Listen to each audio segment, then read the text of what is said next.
السلام عليكم ورحمة الله وبركاته.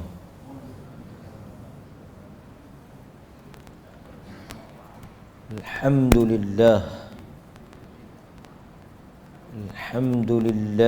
نحمده ونستعينه ونستغفره ونعوذ بالله من شرور أنفسنا ومن سيئات أعمالنا. من يهده الله فلا مضل له ومن يضلله فلا هادي له.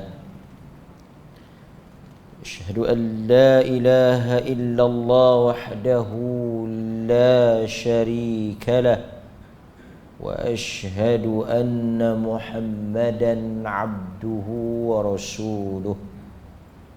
أما بعد. Muslimin muslimat, hadirin mukminin mukminat, dirahmati oleh Allah Azza wa Jal, kita bersyukur kepada Allah Subhanahu wa Ta'ala. Mudah-mudahan Allah Azza wa Jal merahmati dan memberkati kuliah dan kelas kita pada malam ini. Kita berdoa kepada Allah Azza wa Jal supaya apa yang kita dapat dan kita perolehi daripada kuliah ini memberikan manfaat dan juga kebaikan kepada kita yang mendengar, dan lebih penting kita dapat beramal dengan apa yang kita perolehi. Apa yang kita akan baca pada malam ini mungkin sebahagian daripada kita sudah mengamalkannya, cuma mungkin belum kita menghuraikan atau kita menjelaskan tentang maksud daripada apa yang kita baca. Daripada Abu Hurairah radhiyallahu anhu, beliau mendengar bahawa Nabi sallallahu alaihi wasallam bersabda. Hadis ini diriwayatkan daripada sahabat Abu Hurairah. Dia kata dia dengar Nabi sallallahu alaihi wasallam sebut perkara ini. Itu yang kita kata pentingnya kedudukan sahabat. Mereka menjadi sumber ilmu sampai kepada kita. Tak ada jalan untuk kita mendengar perkataan Nabi melainkan daripada jalan sahabat. Kerana orang yang hidup, melihat, bertemu, berada ketika Nabi itu masih wujud dan hidup hanyalah sahabat. Dan kita tak ada cara untuk kita nak dengar dan kita nak ambil apa yang datang daripada Nabi melainkan daripada jalan sahabat. Sebab itu apabila kita membaca hadis Nabi, kita akan sebut nama sahabat yang mendengar dan meriwayatkan hadis itu. Penting untuk kita orang-orang beriman ni mengenali sahabat, untuk kita mencintai dan menghormati para sahabat radhiyallahu anhum ajma'in. Ada trend di kalangan masyarakat yang mereka ghulu, mengangkat golongan yang mereka dakwa sebagai wali. Ada fenomena di kalangan masyarakat ni yang dia suka cerita-cerita wali ni. Sedangkan wali-wali ni tak ada siapa yang boleh sahkan dia tu wali. Sebab itu tuan-tuan, kita ahli sunnah beriman adanya wali. Allah Azza wa Jal memang ada wali-wali dia. Tapi kita tak tahu siapa yang wali tu. Siapa yang mendakwa kata kawan tu wali, kawan ni wali. Kadang-kadang kita tengok wali isap rokok. Wali apa? Di Indonesia punya karut. Wali-wali gila, majzub. Wali pakai kain pelekat, baju pun tak pakai, jadi wali. Dengan rambut panjang, tengok pun serabai, serabut, belengah lebih kurang. Wali apa? Wali mangkang.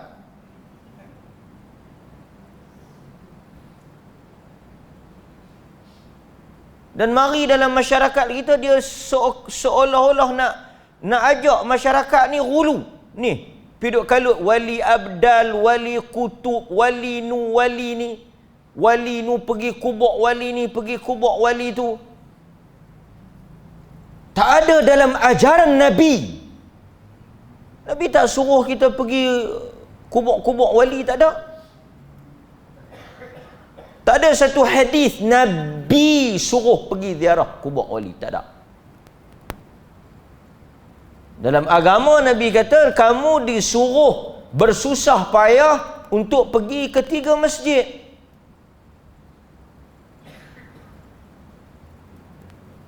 Sebab itu kita nak ajak manusia kepada mengenali sahabat. Sahabat ni memang ada. Wali tu pun ada lah, tapi wali ni kita tak tahulah siapa yang lantik dia. Kau ni wali, kau ni wali. Mengaku habis wali. Budak-budak pun jadi wali. Tengok dalam video-video yang ada. Kawan ni wali, kawan ni wali. Wali pun kita tanya. Sebahagian wali, masjid pun tak pergi. Tapi jadi wali. Dia kata wali ni duk pergi berjemaah di masjid. Tak pergi. Wali apa?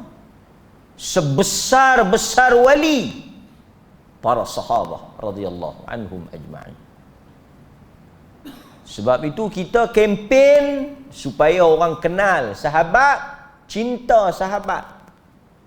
Tengok sejarah hidup sahabat.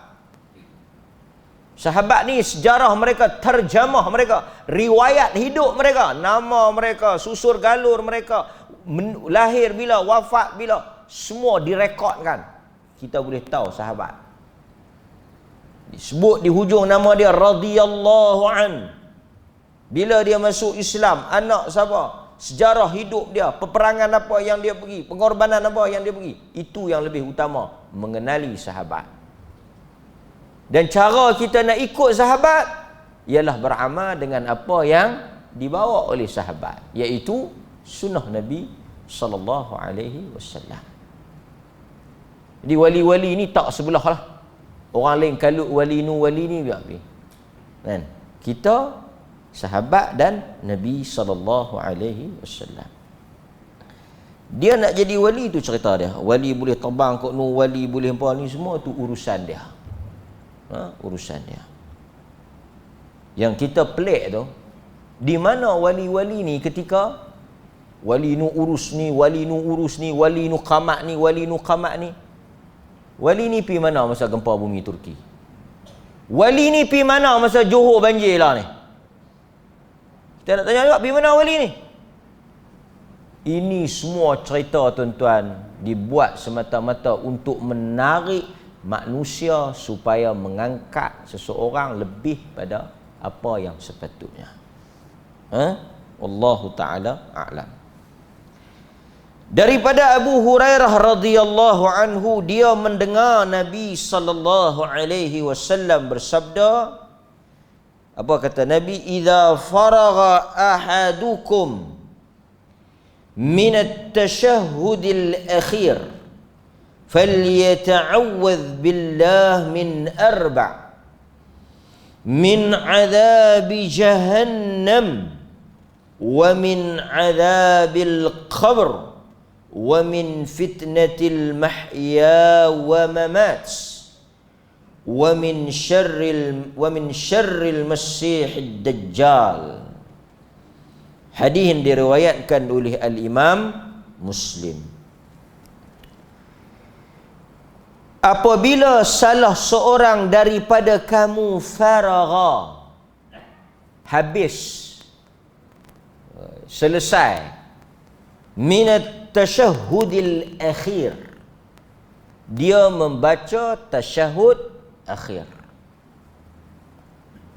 Jadi dalam hadis ini dia sebut tasyahud akhir.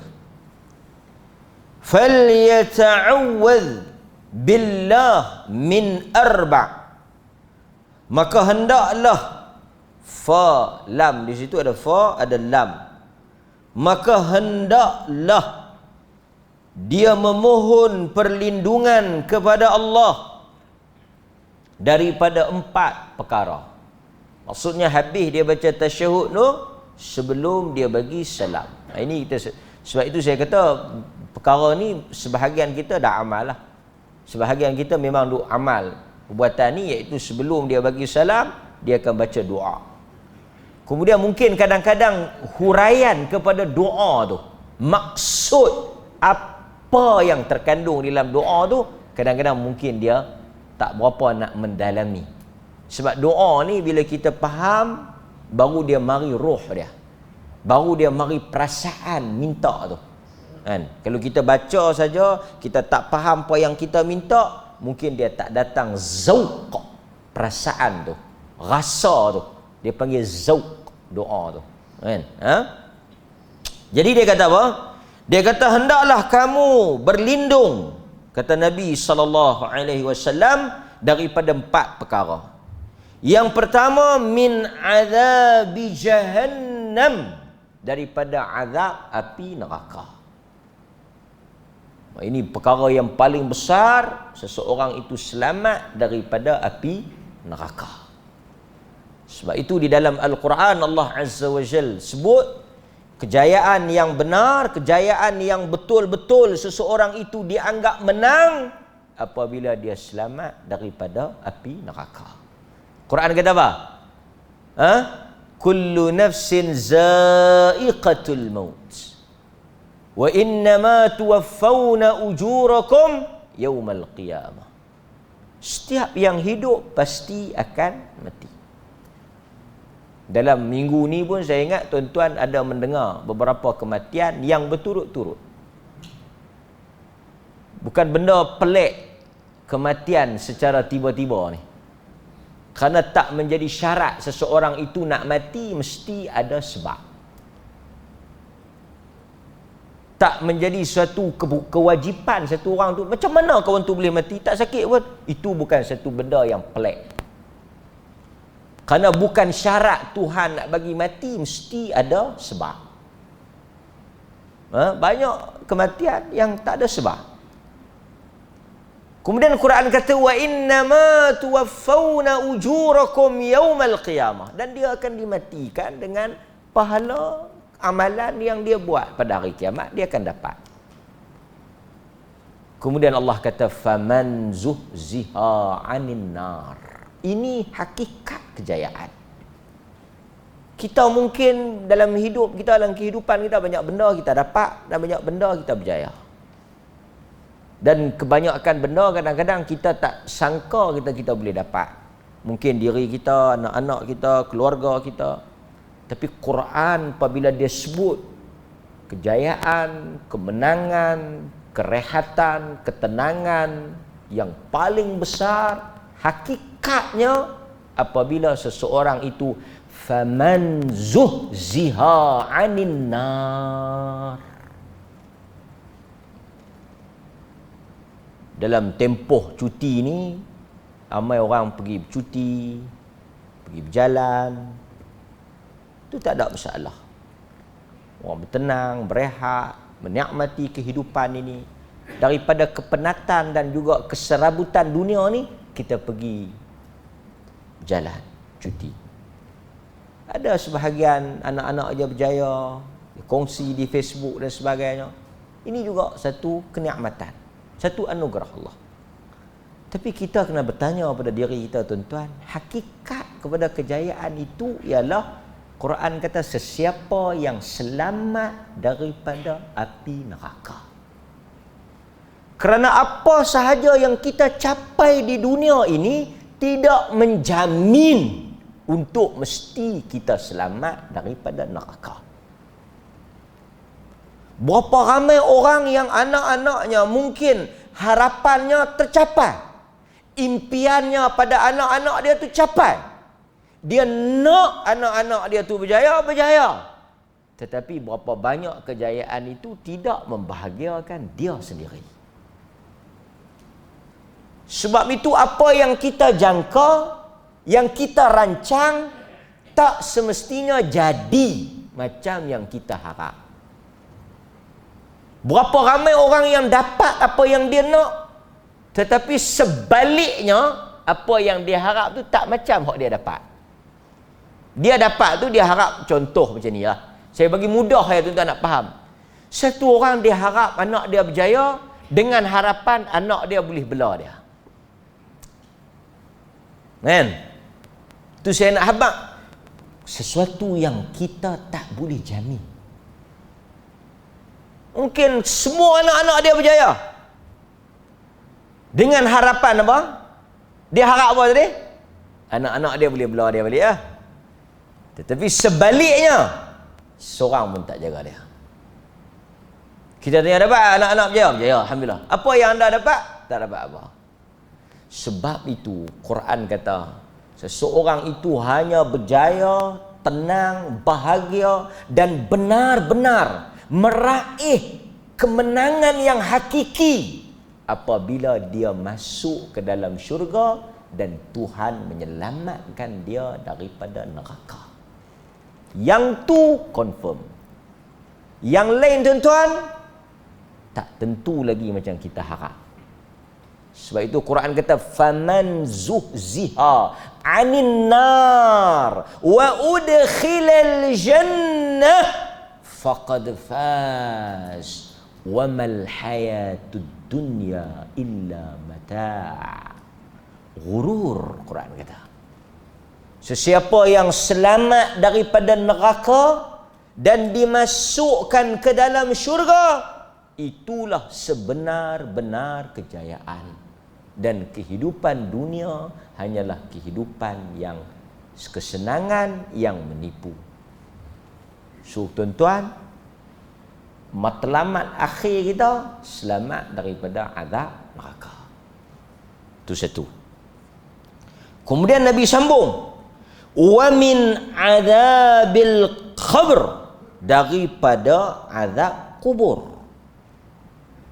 Kalau kita fikir tuan-tuan, mesti azab kubur dulu baru azab neraka. Tapi dalam hadis ni Nabi kata azab neraka dulu, lepas tu baru azab kubur. Barangkali kita boleh faham beratnya azab Jahannam tu, api neraka tu sebut dia dulu. Kerana itu lebih dahsyat daripada azab kubur. Banyaklah kenapa didahulukan azab neraka tu, kemudian baru sebut azab kubur. Kemudian yang ketiga, sekali kita hurai. Yang ketiga, wa min fitnatil mahya. Wa min fitnatil mahya. Perkara yang ketiga yang kamu minta berlindung ialah fitnah kehidupan. Apa maksud fitnah hidup? Yang kita duk minta Allahumma inni a'udzubika min azabi jahannam wa min azabil qabr wa min fitnatil mahya wa mamat. Apa dia? Apa dia fitnah kehidupan? Disebut oleh para ulama yang dimaksudkan dengan fitnah al-mahya ialah apa sahaja ujian dunia ketika kita hidup. Quran kata apa? وَلَنَبْلُوَنَّكُمْ بِشَيْءٍ مِّنَ الْخَوْفِ وَالْجُوعِ وَنَقْصٍ مِّنَ الْأَمْوَالِ وَالْأَنفُسِ وَالثَّمَرَاتِ. Itu ujian. Itu fitnah dunia. Kami akan menguji manusia tetap mereka itu akan menempuh apa yang telah kami susun untuk mereka. Daripada ketakutan, itu fitnah dunia. Jadi kita minta Allah Ta'ala lindung kita fitnah dunia, ujian dunia. Dunia ni ujian lah.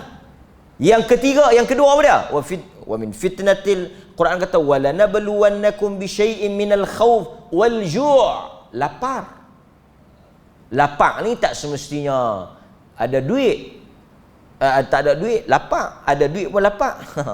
Ada orang dia tak ada duit, dia tak boleh makan. Ada orang mungkin dia ada duit tapi dia tak boleh makan, mungkin sakit. Lapar ni macam-macam hujan. Lapar. Pasal tu Quran kata antara nikmat yang Allah bagi pada orang Quraisy apa dia? Li'ila fi Quraisy, ila fihim rihlatash syita. Apa dia dalam tu? Quran kata apa? Wa amanahum min khawf wal ju'. Dalam surah Al-Quraisy yang tuan-tuan baca, li'ila fi Quraisy ila fihim rihlatash syita'i was-sayf falyabudu rabb hadzal bait alladhi at'amahum. Tuhan yang telah memberi mereka makan daripada lapar dan menyelamatkan mereka daripada takut. Dan tuan-tuan, takut ni ujian. Dan banyak manusia yang Allah Ta'ala uji dengan takut. Sebab itu salah satu penyakit yang paling banyak dalam dunia ni, penyakit apa? Takut, macam kita sebut. Ada fobia. Fobia ni macam jenis fobia. Satu orang dia tak boleh duduk dalam kelam. Satu orang dia tak boleh duduk sorang-sorang. Satu orang dia tak boleh duduk tempat tinggi. Satu orang dia tak boleh tengok benda-benda yang tajam. Satu orang, macam-macam takut. Sehingga manusia habis beratus ribu untuk berobat penyakit takut tu. Di kehidupan dia dikelilingi oleh takut. Takut ni. Kan? Fobia. Dia berasa orang nak buat dia. Walau tak ada orang nak buat dia, tapi dia berasa. Sehingga bila dia rasa macam tu, kesihatan dia terganggu, fikiran dia terganggu. Punca daripada apa? Ketakutan. Pasal itu kita minta Allah Ta'ala cabut keluar penyakit apa? Penakut. Tuan-tuan nak baca? Allahumma inni a'udzubika minal ham wal hadan. Lagi? Wa a'udzubika minal juban. Apa dia jubni, apa dia? Tu yang tuan-tuan nak baca tiap pagi tu. Lepas salat tu. Allahumma inni a'udzubika minal ham wal hazan, daripada duka cita, perasaan sedih, wal jubni wal bukh, daripada perasaan takut, penakut, lemah, pengecut dan juga kedekut. Baca berpuluh kali, bersembok ayat dia, faham tak pun. Satu kita kena ambil satu masa bagi faham doa-doa ni. Kan? Supaya kita tak takut. Takut cakap benda yang kan? Minal jum wal bukh. Wa a'udzubika min ghalabatid din wa qahrir rijal. Dan ku minta berlindung daripada ghalabatid dain, daripada hutang-hutang, dan wa qahrir rijal, daripada manusia menguasai aku. So kita tak mau takut ni. Kan? Takut. Baik. Berikutnya. Sambung lagi. Nabi SAW sebut minal fitnatil mahya wa mamat, dan daripada fitnah kematian. Fitnah mati ni dia merujuk kepada soal jawab kubur. Soal jawab fitnah kubur. Fitnah mati ni fitnah. Ada orang kata fitnah mati ni lepas hang mati pun orang duk fitnah. Pandai. Siapa nak duk fitnah hang lah kan. Fitnah ni bukan lagu orang Melayu faham tuduh tu. Hang tengok Allah suruh kita mati, orang jangan duk kata apa kat kita. Tuan-tuan, fitnah mati ni bukan maksud dia macam tu. Fitnah mati ni ialah ujian, dugaan, soalan ketika mana kita berhadapan dengan mungkar nakir. Itu kita minta supaya Allah Ta'ala permudahkan lidah kita, fasihkan lidah kita untuk jawab. Baik, kita sambung. Dan yang terakhir, wa min syarri Wa min syarril masihid dajjal, dan juga daripada al-masih ad-dajjal. Fitnah apa dia? Dajjal. Dajjal. Dajjal apa makna Dajjal? Yang ni yang kita nak cakap sikit pagi ni. Malam ni kita nak cerita pasal fitnah Dajjal. Sebab fitnah Dajjal ni dahsyat. Memang dahsyat. Selepas kita baca doa tu, kita boleh baca apa-apa doa yang kita nak baca. Tu fiqh dia sikit. Lepas tuan-tuan dah habis semua baca Allahumma inni a'udzubika min azabi jahannam wa min azabil qabri wa min fitnatil mahya wa mamat wa min syarri fitnati masihid dajjal. Tuan-tuan boleh baca apa-apa doa yang tuan-tuan nak baca. Thumma liyatakhayyar minad du'a. Dalam hadis Muslim, kemudian dia bacalah apa-apa doa yang dia nak baca. Selepas dia baca 4 perkara tadi. Dalam hadis yang diriwayatkan oleh Imam Muslim, minal mas'alah ma sya'. Dia boleh minta apa yang dia nak minta, apa yang menjadi hajat dia selepas dia baca 4 perkara tadi. Itu apa yang disebut di dalam 2 hadis yang mana Nabi SAW membaca dan mengamalkan perkara tersebut. Baik. Kalau kita tengok dalam hadis-hadis Nabi, banyaklah Nabi baca doa-doa selepas daripada tasyahud ni. Cuma saya nak ambil sikit yang mana Nabi SAW sebut tentang Dajjal. Fitnah Dajjal. Tadi kita dah faham dah. Fitnah yang pertama azab neraka. Yang kedua azab kubur. Yang ketiga fitnah hidup. Fitnah hidup ni duk ceramah selalu dah. Reta benda anak pinak dalam duk ceramah kubur-kubur. Kan? Fitnah dunia ni panjanglah tajuk semua fitnah dunia. Wanita fitnah dunia, pangkat kedudukan fitnah dunia, semua ni fitnah dunia lah. Kan? Yang ketiga apa dia? Fitnah mati, mamat. Fitnah kubur, soal jawab kubur. Yang keempat fitnah Dajjal. Yang tu kita nak syarah sikit yang Dajjal ni. Apa dia fitnah Dajjal? Yang kita kata ujian Dajjal tu apa dia? Ujian Dajjal tu. Tak kira lah Dajjal tu dia main dalam bentuk macam-macam lah. Tapi saya nak ceritanya fitnah Dajjal. Pertama tuan-tuan, Dajjal dia akan muncul di akhir zaman. Dajjal ni kalau kita tengok dalam bahasa Arab, dia bermaksud tutup. Perkataan Dajjal tu dia bermaksud tutup. Yang bermaksud kalau kita tengok, dia menutup sesuatu kebenaran dengan kebohongan. Pasal itu dia dinamakan Dajjal. Kerana dia pembohong. Pertama dinamakan dia Dajjal kerana dia pembohong. Dia kata tu neraka, sebenarnya syurga. Tu dia bohong tu. Itu Dajjal.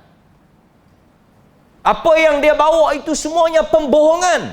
Tapi orang percaya.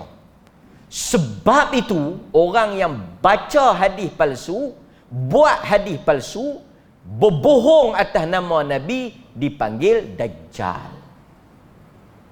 Sebab itu ahli-ahli hadis bila dia kata kawan tu Dajjal, artinya apa? Dia adalah pembohong. Pembohong.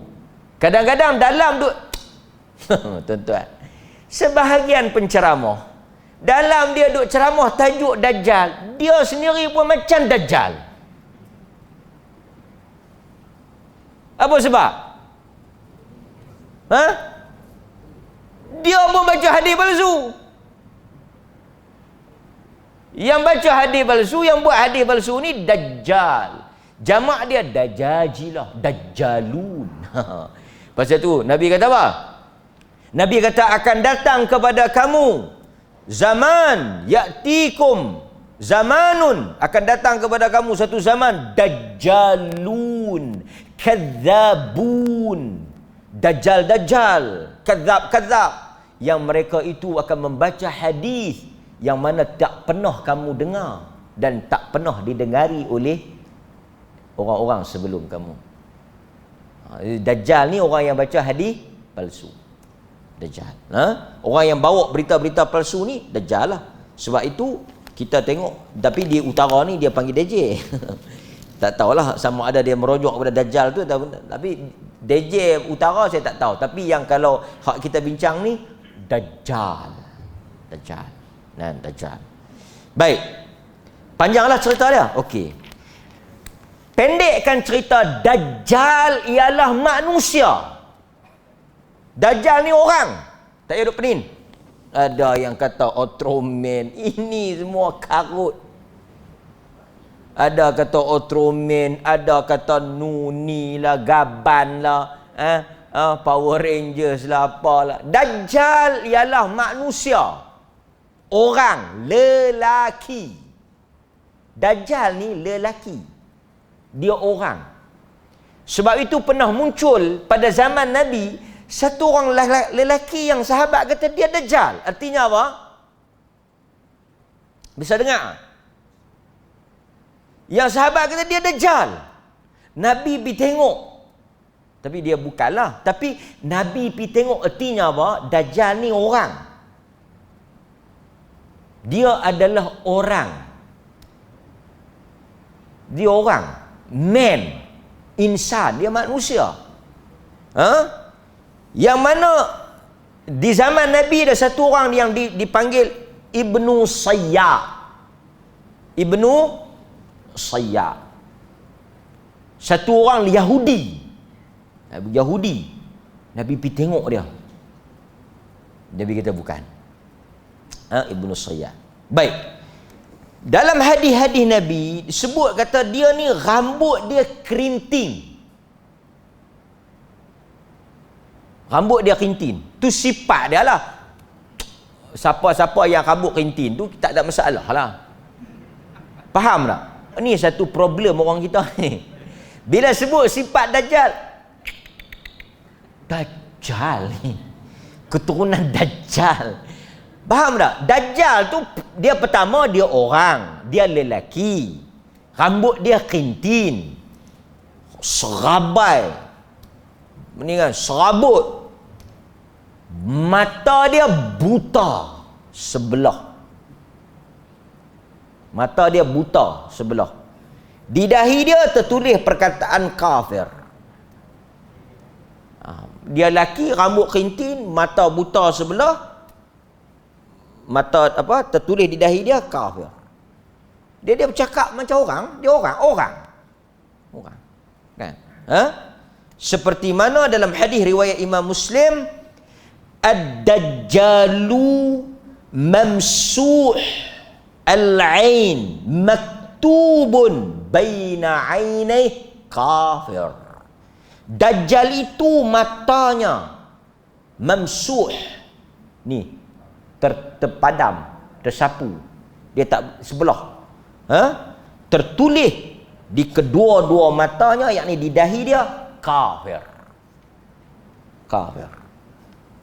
Itu saya nak sebutnya, dia ni Dajjal lah. Dajjal. Baik.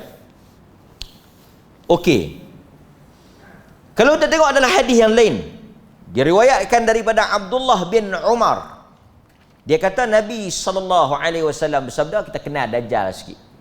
Macam-macam dunia akhir zaman ni kita kenal Dajjal. Baina ana naim ra'aituni atufu bil Ka'bah fa idza rajulun adam sabtu sy'r baina rajulaini yantufu ra'suhu ma'an faqultu man hadha qalu ibnu maryam fadhahabtu altafitu fa idza rajulun ahmar jasimun ja'dur ra's a'warul ain al-yumna ka'anna aynahu aynabah tafiyah qultu man hadha qalu hadha dajjal aqrabun nas bihi syabahan Ibnu Qatan. Ibnu Qatan. Cuma kita tak bisa dengar lah Ibnu Qatan ni. Hadis yang diriwayatkan oleh Al-Bukhari. Aku sedang tidur, kata Nabi. Aku melihat diriku sedang bertawaf di Kaabah. Tiba-tiba ada seorang lelaki yang kulitnya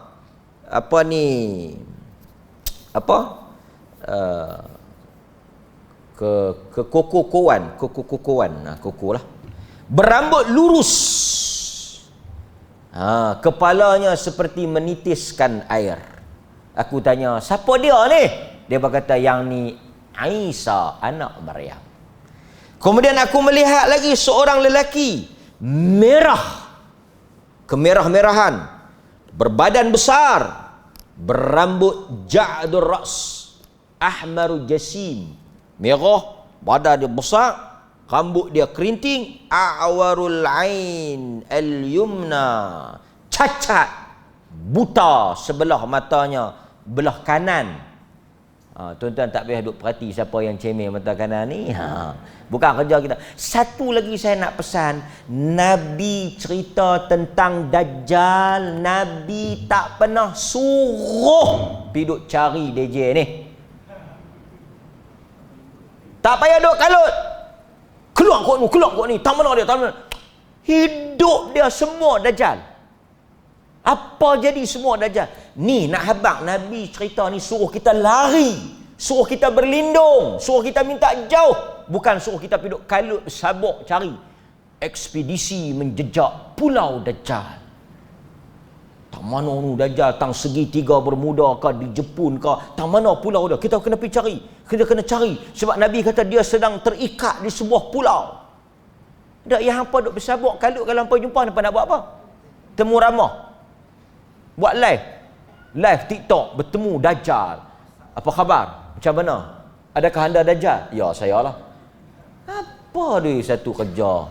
Penceramah pun cerita Dajjal untuk mengingatkan kita tentang akhir zaman, yang mana kalau dia keluar, ketika itu kita kena lari. Kalau kita ada lari, bukan pi. Dan sedangkan kita doa tu kita minta apa? Wa a'udzu, aku berlindung. Artinya kita tak nak, kita tak mau. Bukan kita suruh pergi tengok, dia bukan pameran, dia bukan benda yang kita disuruh pergi beramai-ramai pergi tengok, tak. Dia suruh kita jauh, minta lindung. Tu bagi faham. Kita Nabi sebut ni supaya kita berlindung, selamat daripada dia. Bukan kita sibuk pergi cari dia. Ini satu benda juga. Baik. Kemudian Nabi kata mata dia ni yang sebelah lagi tu, apa dia ni, dia bonjol keluar, dia terbonjol keluar seakan-akan macam buah anggur tu, ketui tu keluar. Kan? Aku tanya, siapa dia ni? Dia berkata, Dajjal. Inilah Dajjal. Yang mata macam buah anggur tu keluar tu, buta, rambut kerinting, ni Dajjal. Nabi kata orang yang paling mirip macam Dajjal yang apa boleh tengok, Ibnu Qatan. Kan? So panjanglah hadis-hadis cerita Dajjal ni, saya tak mau nak detailkan. Nanti bila dia keluar kita pakat-pakat tengok, kalau jumpa lah. Kalau kita tak jumpa pun bagus, kan? Okey. Kemudian saya nak tengok lagi apa faedah yang boleh kita ambil. Apa faedah yang kita boleh ambil? Pertama, di satu hadis saya akan sebut apa Dajjal ni buat. Bila dia keluar esok ni, dia bawa fitnah apa? Yang kita kata buat fitnah Dajjal tu apa dia buat bila dia keluar. Pertama saya nak baca satu hadis, terutama sekali siapa-siapa yang ada anak perempuan, yang ada isteri-isteri apa semua ni, tolong ambil berat. Sebab kalau kita tengok dalam zaman akhir ni, fitnah Dajjal dia menyerang wanita. Sebab itu yang ni kita tak boleh nafikan lah. Dalam hadis kata paling ramai yang menjadi follower, pengikut Dajjal adalah daripada kalangan wanita. Nampak? Dalam hadis Nabi SAW sebut riwayat Ahmad. Riwayat Ahmad yang mana Nabi kata yanzilud Dajjal fi hadhihi sabakhah bimarriqanah fayakunu akthar man yakhruju ilaihi an-nisa. Tu apa-apa yang jadi tak ketahuan dulu, yang meloncat ikut perempuan lah. Tuan-tuan tengok, dulu Panama Dan, tergedik. Semua artis-artis Korea, semua yang ikut artis Korea tu semua perempuan. Saya pun ada anak perempuan, jenuh kepung. Dia punya fitnah tu. Saya tuan baca. Hatta innar rajula la yarji'u ila hamimihi wa ila ummihi wa ibnatihi wa ukhtihi wa ammatihi fayuthiquha ribatan makhafata an takhruja ilayhi. Na'udzubillah. Nabi kata Dajjal akan turun di suatu kawasan yang bergaram. Dinama satu tempat Marriqanah. Kawasan nama Marriqanah. Kawasan tu bergaram. Dia akan pergi di situ. Fayakunu aktsar man yakhruju ilaihin nisa. Yang paling ramai ikut menjadi follower, pendukung, penyokong tentera dia. Semualah siapa dia? Taba'an an-nisa, wanita. Sebab itu kalau kita tengok tuan-tuan, kita kena terimalah. Yang paling mudah diperbodohkan, diperdaya, ditipu, dijual siapa? Wanita. Yang lari pergi Lombok dulu. Yang pergi Lombok ikut lelaki Lombok tu. Lepas tu keluarlah TV3, merana, tolonglah selamatkan saya. Yang jadi kaldai dadah yang kena jual apa semua tu, siapa dia? Adakah lelaki? Bukan saya sebut ni pasal saya lelaki. Tapi itulah sebab kenapa wanita nak pergi musafir kena ada mahram. Nak menikah kena ada wali. Kalau tidak Bangladesh jual habis kot jalan ni. Habis ni semua ni. Yang goreh-goreh menang ni semua targeted. Yang paling mudah nak perkena dan yang paling mudah nak jual, yang paling mudah nak menipu perempuan. Sebab itu tuan-tuan, perempuan yang paling ramai ni mai artis-artis Korea ni, saya tak mau sebutlah, tapi yang artis-artis Korea tuan-tuan tengok. 3 hari lagi nak konsert, tidur, buat kemah tidur lah, punya histeria, tengok menangis teriak-teriak, boleh tengok lelaki Korea. Oh dahsyat hani sayo. Kita tengok anak-anak kita, Blackpink lagi, Korean apa semua, Korea ni. Saya pun tengoklah juga Korea ni, saya nak tahu fitnah dia. Sakan. Dia punya histeria, dia punya taksub. Sehingga ada agama Korea punya follower ikut. Kita tengok anak-anak perempuan. Sebab itu walaupun ada besarnya, ada anak perempuan ni ada besarnya, boleh jadi pelindung kita daripada api neraka. Pasal itulah bila kita baca Nabi kata siapa ada anak perempuan, Tuhan akan selamatkan dia daripada neraka. Tuhan akan lindung dia daripada neraka. Bila kita baca hadis-hadis Dajjal ni, patutlah. Tuan-tuan, bila dia keluar esok. Hatta innar rajula la yarji'u ila hamimihi. Apabila keluar, dengar kata fitnah Dajjal dah keluar. Sekarang pun jenuh. Tak dan Dajjal besar tu, Dajjal kecil-kecil ni keluar. Tuan-tuan tengok apa berlaku. Satu orang ni, suami, bapa, dia akan balik ila hamimihi, kepada isteri dia. Wa ila ummihi, kepada ibu dia. Wa ibnatihi, kepada anak perempuan dia. Semua perempuan. Isteri dia, mak dia, anak perempuan dia, saudara perempuan dia, mak menakan perempuan dia. Semua hak mana yang duduk rumah tu, perempuan dia, bini dia, anak dia, tok dia, perempuan dia, semua yang kaitan perempuan tu, dia akan tambat. Balik pergi tambat tu. Dia balik, mana bini aku? Pegang, ikat. Mana anak perempuan aku? Ikat. Mana mak menakan perempuan aku? Ikat. Mana kak aku? Ikat. Mana adik perempuan aku? Ikat. Semua ikat. Pasal apa? Kalau mereka kelih Dajjal, mereka ikut. Lah tuan-tuan, tengok. Hakikat. Azan tu, Sa'id al-Tabi. apa fitnah yang dibawa oleh Dajjal. Allahu taala a'lam. Okey. Dalam hadis yang diriwayatkan oleh Imam Ahmad, hadis ini sahih. Syekh Ahmad Syakir, ulama hadis besar di Mesir, ketika dia mentakhrij, dia tahqiq hadis-hadis dalam Musnad Imam Ahmad. Musnad Imam Ahmad ni besar. Syekh Ahmad Syakir dia tahqiq, dia takhrij balik. Antara hadis yang dia kata yang dinilai sahih adalah hadis ini. Hadis ni menggambarkan kepada kita ujian ketika mana fitnah Dajjal muncul.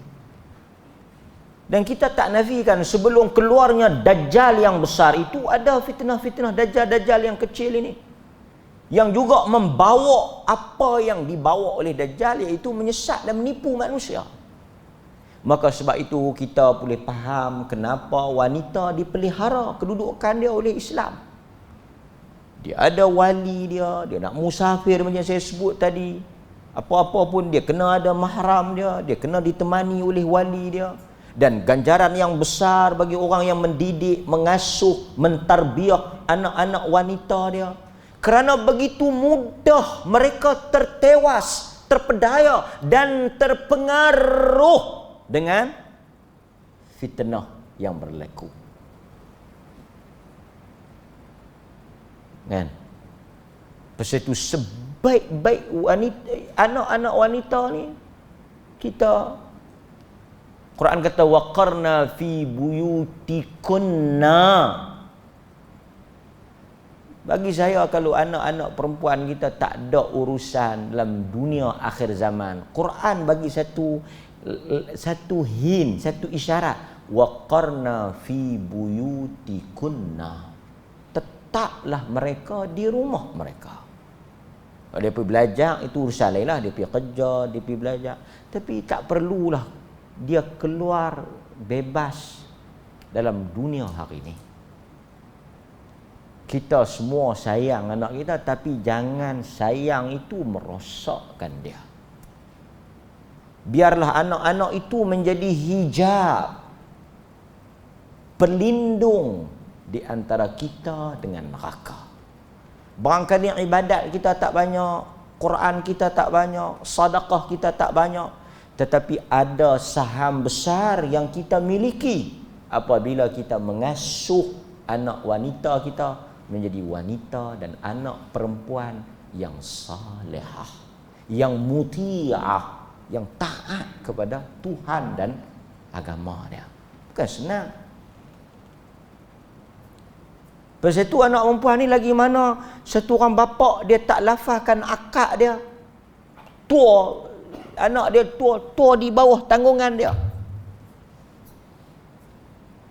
Tua di bawah tanggungan dia. Sebab tu satu orang laki-laki kalau dia pi mana-mana, tentu dia balik mai dia bawa perempuan.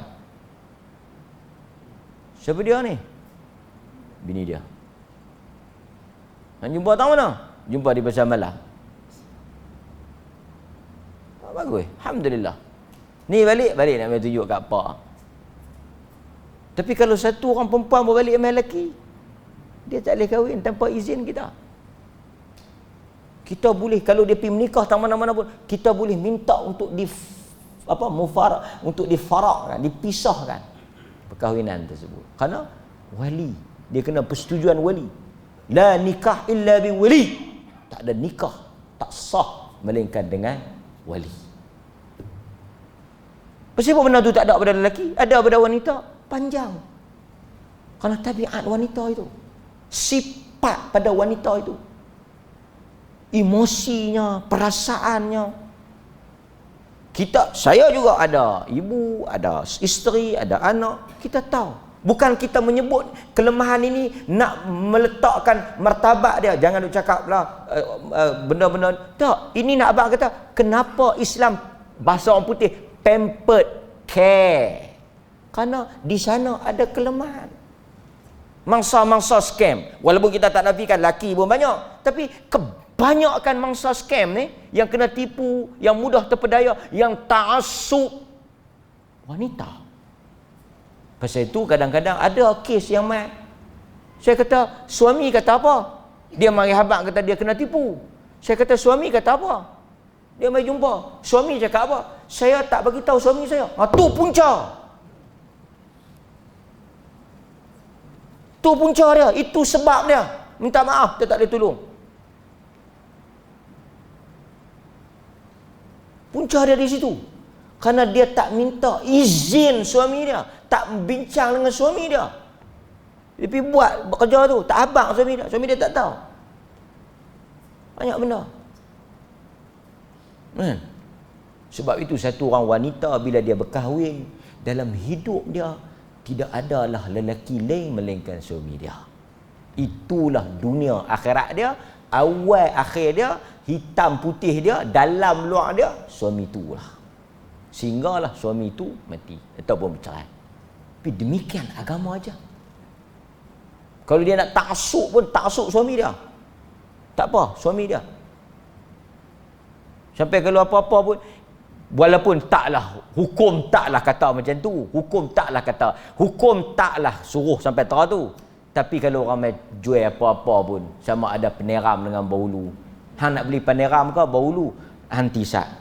Abang dia mai jual peneram dengan bulu. Saya nak beli peneram ke bahulu? Hang beli bahulu. Baik.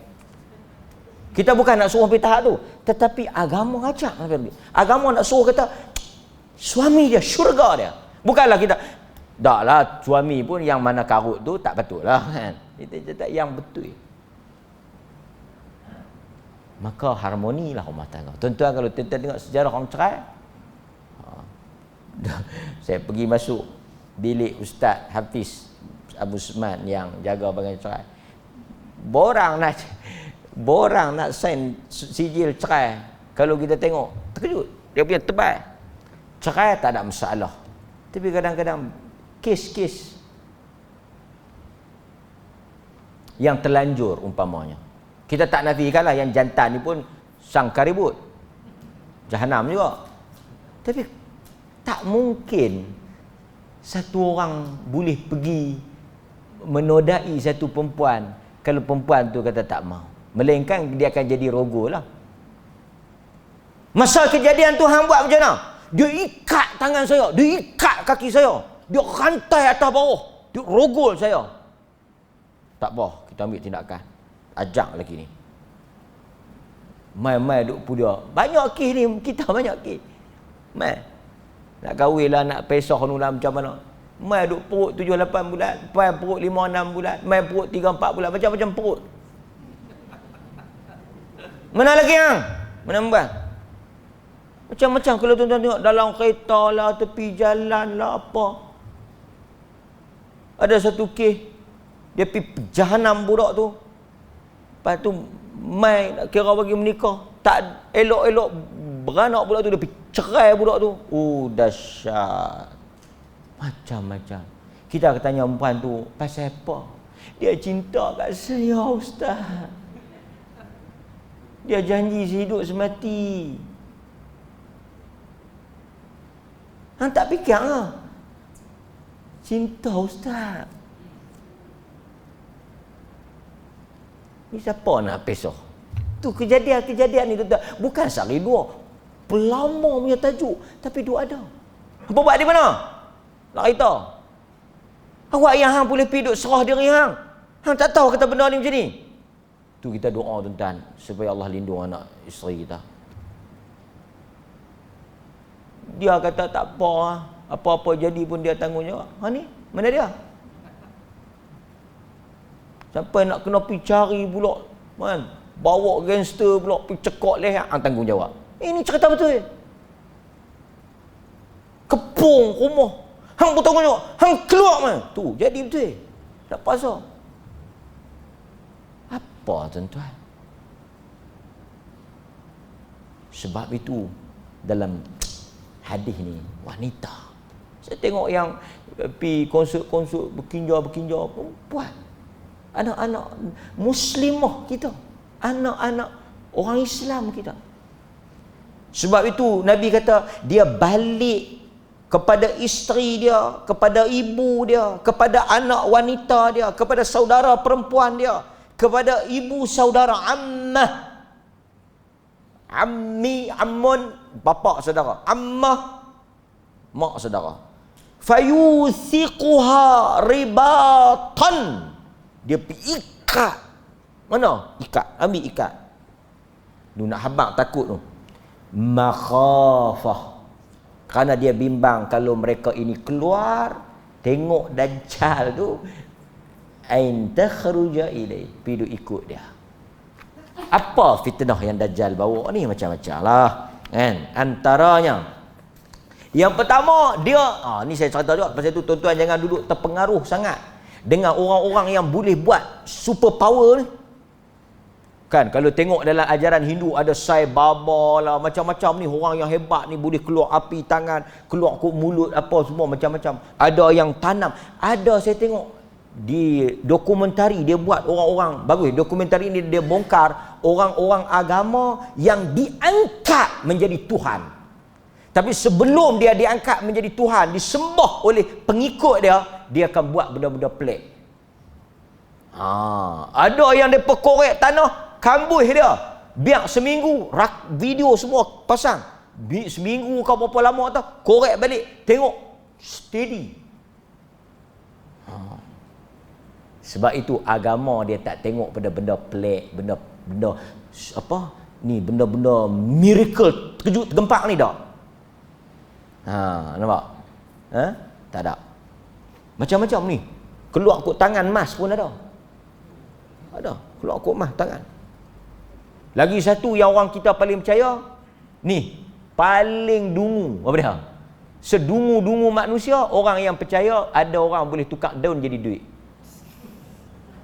Ini manusia yang paling dungu. Yang paling dungu. Dia kata, ni saya pergi jumpa satu orang di kaki Gunung Jerai. Di belah dekat dia duduk kawasan belah luar. Dia kata Tok Wan dia dulu tak kerja apa, tapi duit tak berhenti sah. Ambil bawah sejadah, ambil bawah bantal, boleh tukar duit. Bawa mai daun-daun kering ni, bawa tinggal dekat dia sembunyi, nanti pi ambil jadi duit. Yang peliknya satu, semua yang pi nak tukar duit kena bayar pengerah. Ni saya bawa mai ni nak minta lah Tok tolong tukarlah duit sikit ni apa semua, esok saya mai ambil boleh. Berapa nak bayar kat Tok? Bayar ikut ikhlas hati lah, 2-300 cukup lah. Tok yang boleh tukar duit tu pun balas duit kita. Tapi orang kita duk cerita, dia ni baca semayang. Tu satu bomo mana tak tahu tu, yang dia kata boleh bawa keluar duit bawah sejadah, mayang 2 rakaat, selok-selok sejadah ada duit. Sakan Nabi kena pulau sahabat. Tuan-tuan baca kisah sahabat Sa'ad bin Abi Waqqas. Sa'ad bin Abi Waqqas kencing dia bunyi pelik tau. Dia bunyi pelik, dia ambil, dia tengok ni kulit binatang kerah, dia basuh kulit yang kena ayak kencing tu, dia cincang-cincang, boh dalam ayak, dia buat jus, minum, dia kata tahan 3-4 hari. Punya susah masa kena pulau tu, Bani Hashim kena pulau. Nabi makan akak-akak kayu ni, tak ada pula. Nabi baca, selok, roti mai gardenia mana ni? Tiba-tiba mai ni semua ni, kamat-kamat ni semua ni, tok-tok ni semua, tok-tok ni yang boleh bawa keluar duit apa ni. Depa ada baca-baca apa ni, sembahyang 2 rakaat. Apa cerita ni? Tok tu kata kalau nak mai minta nombor ekor, mai Khamis malam Jumaat. Lepas dia baca Yasin. Tu dia.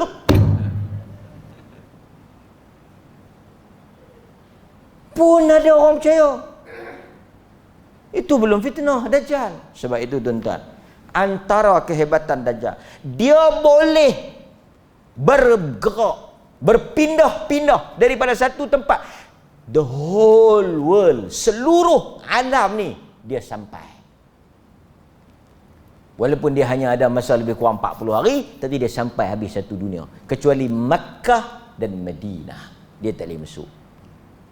Makkah Madinah dia tak boleh masuk. Ada malaikat duk jaga di pintu-pintu dia, dia tak boleh masuk.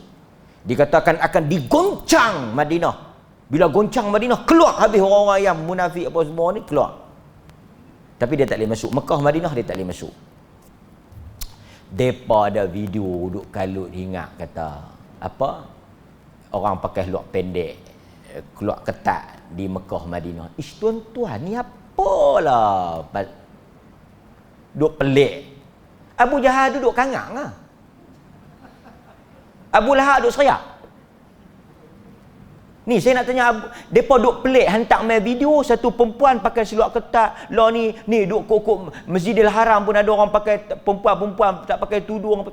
Tuan-tuan, ni saya nak habaq ni jangan duk pelik lah.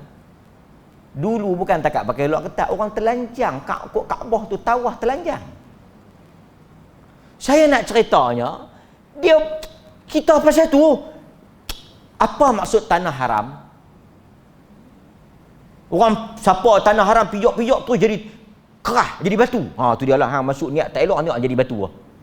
Orang kita bila dia pergi masjid, dia pergi Mekah ni, dia duk rasa Mekah tu macam ada power tau. Ni geng-geng Arkam ni, power of Kaabah. Dia duk rasa pasal tu yang dia pergi pegang batu Kaabah, pisang, dia rasa macam ada power, ada kuasa. Tanah haram artinya Allah muliakan dari sudut fadilat, pahala yang besar bila orang beribadah di dalamnya. Tuan-tuan bisa dengar ada orang menipu depan Kaabah, sedikit nak cium Hajarul Aswad, dia tolong kita, lepas tu dia minta duit kat kita. Ada tak? Ada tak? Jadi apa dekat dia? Jadi ke mana? Ada yang mencuri dalam Kaabah ni, dia bawa gunting, kerak beg duit, macam-macam penipu, skamer, belunggu. Saya nak habang, bukan satu benda pelik orang buat dosa di keliling Kaabah. Dan tuan-tuan tengok, belunggu orang paling tak saya malah nak cakap. Ni di dalam Masjidil Haram boleh pergi duk isap rokok. Di Mekah, Madinah ni tak boleh jual rokok. Seluduk. Pakat pula ni dengan Bangladesh, dengan Indo ni, buat pakatan haram, bertolong-tolongan dalam maksiat dan dosa. Indo tu seluduk rokok mana tahu, jual dekat dia. Isap rokok. Dan tuan-tuan tengok orang sebab tu saya nak habang, manusia pergi ke Mekah dengan macam-macam tujuan dan niat. Sekarang ada orang pergi Mekah nak buat konten, nak buat modal video, nak jual minyak wangi. Tengok minyak wangi Kaabah, tengok ubat senggugut Kaabah. Semua ni nak buat modal niaga, konten. So kita, manusia bila dia pergi Mekah, dia mesti pergi dengan maksud yang betul, ibadah. Orang nak buat maksiat memang duk ada sentiasa di mana pun. Sebab itu Abu Jahal, Abu Lahab hidup bebas di Mekah dan Madinah. Ada ya. Kan?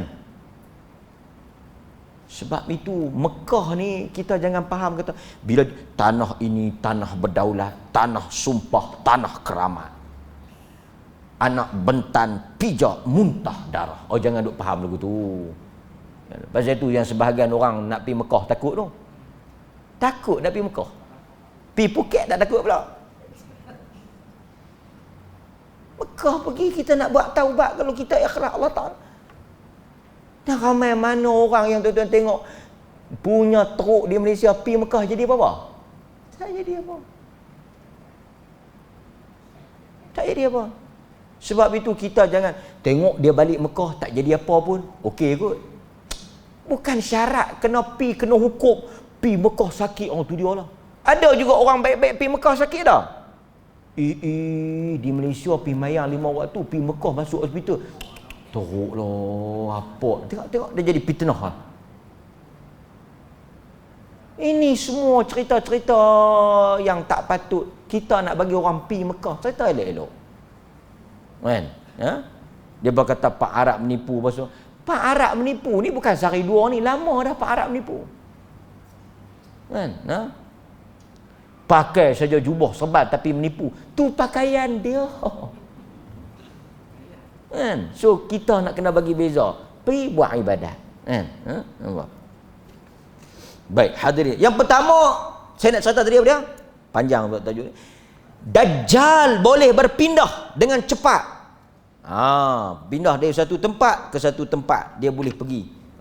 Seperti mana ar-rih, lajunya angin. Kemudian dia bawa syurga dan neraka. Syurga dan neraka apa dia? Inna ma'ahu ma' wa nar fanaruhu ma'. Dia bawa bersama dengan dia air dan api. Yang api itu adalah air, yang air itu ialah api. Itu fitnah. Dia membohong. Dia bawa air, dia bawa api. Yang kamu nampak air, itulah api. Yang kamu nampak api, itulah air. Itu disebut dalam hadis Nabi sallallahu alaihi wasallam.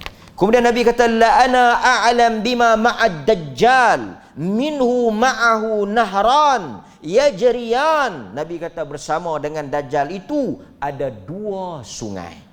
Nampak? Nabi SAW kata ada 2 sungai yang mana kalau kamu tengok, satu abyad, satu lagi nar, satu lagi sungai yang putih sejuk, satu lagi sungai yang macam api. Nabi kata masuk dalam sungai yang api tu, jangan masuk dalam sungai yang putih sejuk tadi. Kerana apa? Yang sungai api itu ialah hakikat yang benar, yang sejuk, yang syurga. Yang kamu nampak sejuk itulah yang neraka. Ini fitnah. Tahu fitnah? Fitnah ni kita nampak lain, hakikat dia lain. Itu nama dia fitnah.